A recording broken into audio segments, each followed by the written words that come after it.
If you're over 60 and dating again, there's one thing no one tells you. It's not about butterflies anymore. It's about boundaries. And the truth is, one wrong question not asked can cost you months of confusion and heartache. I wish someone had told me that earlier, because the first date, it's not just coffee and conversation. It's your one chance to see the truth before you fall for the fantasy. So before you say yes to that second date, ask these 3 questions. Please, just ask them. Now, this might sound simple, maybe even too casual, but trust me, it's the most revealing question you can ask. See, when we're younger, we ask about dreams and goals. But after 60, we need to ask about routines. Why? Because by now, people are set in their ways. You're not just dating the person. You're dating their morning coffee, their 7 p.m. news ritual, their Sunday habits, and their bedtime silence. I once dated a man, let's call him Dave, who was charming, funny, and he had those kind blue eyes. But it wasn't until our 3rd dinner that I realized he spent most of his days watching old westerns alone in silence. Now, if that's your thing, that's fine. But I'm someone who loves morning walks, spontaneous thrift store runs, a little chaos in the kitchen, and suddenly I found myself shrinking, keeping quiet so I wouldn't disturb his quiet time. And I'll be honest, I started to disappear in that relationship. So I learned, ask early. What does a normal day look like for you? Because how someone spends their time, that's who they are. Not what they say in their dating profile, not how they dress up for the restaurant.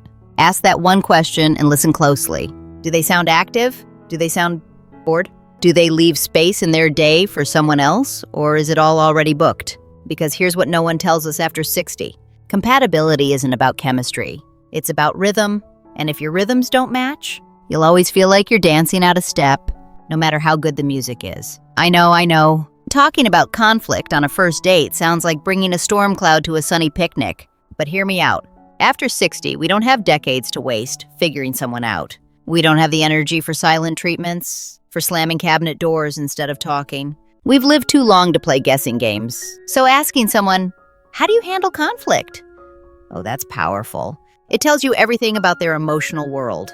I once asked that on a first date, and the man chuckled. He said, I don't do conflict, I just walk away. What? That might sound calm on the surface, but to me, that meant anytime something got hard, he'd vanish, leave me hanging unresolved. And I've had enough of people walking away in my life. Another time, someone said, I talk it out, but I need time to think first. Now that was honest. That gave me a sense of safety, because let's be real, no relationship is without friction. Not at 25, not at 65, but how we move through it, that's what separates connection from chaos. So don't be afraid to ask it. Not with judgment. Not like a test, but with curiosity. Say something like, we've all been through a lot by this age.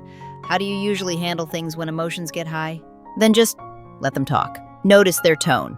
Do they take responsibility for past arguments? Or is it always my ex did this and they made me feel that? If someone can't talk about conflict with maturity and humility, they're probably not ready for a mature relationship. And trust me, at our age, you don't want to teach someone how to be emotionally available.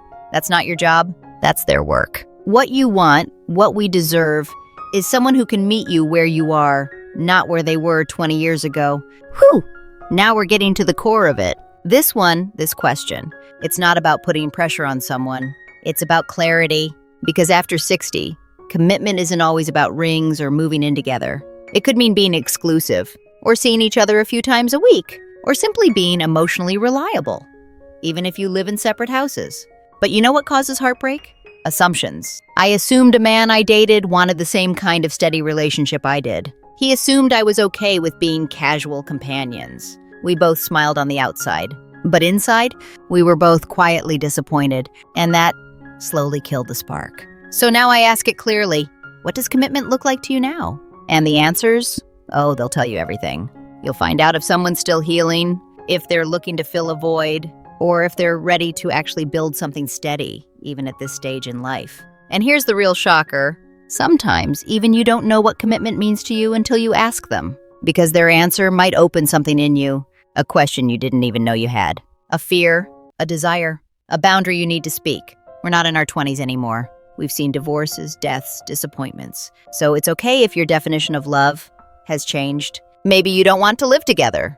Maybe you want Sunday brunch and weekday solitude. Maybe you want someone to travel with, not someone to share a bathroom with. But whatever your truth is, you deserve to speak it. And more importantly, you deserve to ask for theirs. Okay, this one? You don't actually ask it out loud, but it's the most important question of all. It's the one your heart whispers when they reach for your hand, when you sit in silence, when they talk about their ex or their dog or their worst moment. Do I feel safe with this person? And I don't just mean physically safe, although of course that matters. I mean emotionally, energetically. Does their presence relax your shoulders? Or does your stomach knot up a little when they text you late at night? Listen, we've learned, haven't we? That nice doesn't always mean safe. That smiles can hide control or confusion or carelessness. So while they're answering your questions, check in with yourself. Not your loneliness, not your excitement, not your checklist, but that deep, quiet voice inside. Does it feel seen? Does it feel heard? I once went on a date where everything checked out. He said all the right things, opened doors, complimented my laugh, but something in me didn't settle. It took me weeks to realize he was performing. There was no realness underneath, no softness, no vulnerability. So even though he passed every test, I still walked away because my body knew something before my brain caught up. So, my dear, ask the 3 questions out loud, but always ask this one in silence and never ignore the answer. Dating after 60 isn't a game. It's not a hunt. It's not about fixing someone, or being fixed. It's about finding peace, shared laughter, maybe even, if we're lucky, love that's built on truth, not fantasy. So the next time you sit across from someone new, with coffee in hand and hope in your chest, remember these questions. Ask boldly, listen gently, and most of all, honor what you need. Because this chapter of our life, it's too precious to waste on anything less than real. If you felt seen today, or if this helped guide your heart even a little, please subscribe to Elder Words. We share stories that matter, because your story still matters. Take care of that heart of yours. It's still got so much love to give.